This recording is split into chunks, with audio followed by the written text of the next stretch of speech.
Tudo bem com você? Seja muito bem-vindo. Hoje a gente vai ver o teorema do valor intermediário. Se f é constituída no intervalo AB fechado, então, para todo k entre f de A e f de B, existe pelo menos um c pertencente ao intervalo AB, tal que k é igual a f. O que isso significa?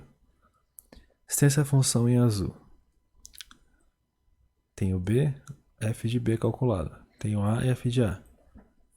Se você fizer essa função em azul e você escolher qualquer ponto em C entre A e B, vai existir um ponto Y entre f de A e f de B, então que essa correspondência é verdade. F de C igual a K. Isso só vale se a função for contínua em todos os pontos desse intervalo. É um teorema um pouco óbvio, porque se a função é contínua, se você pega um valor de x aqui, obviamente vai ter um correspondente y. Esse teorema só fala isso. Se a função for contínua no intervalo AB,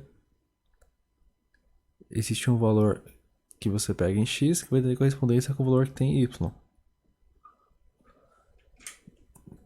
Vamos ver agora como é que a gente pode usar esse teorema aplicando nesse exemplo aqui.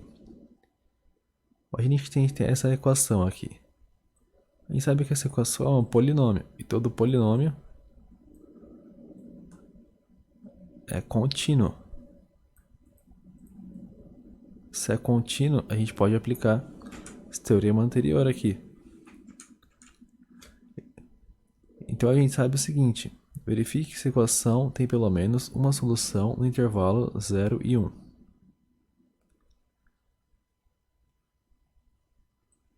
Para você fazer isso daí, a gente pode calcular P de 0, vai ficar 0, 0, que vai ser 4. E a gente calcula P de 1, que vai ficar 2 menos 9 mais 4, que vai ser igual a 6 menos 9 menos 3.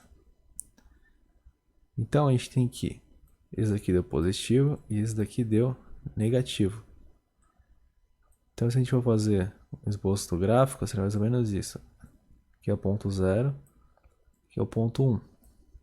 Quando você calcula em 0, deu 4. Quando você calcula em 1,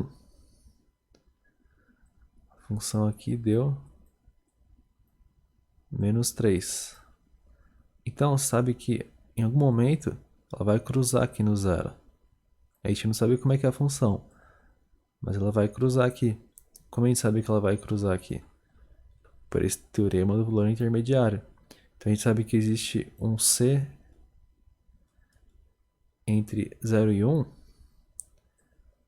tal que f de C vai ser igual a 0, ou seja, vai ser igual a raiz.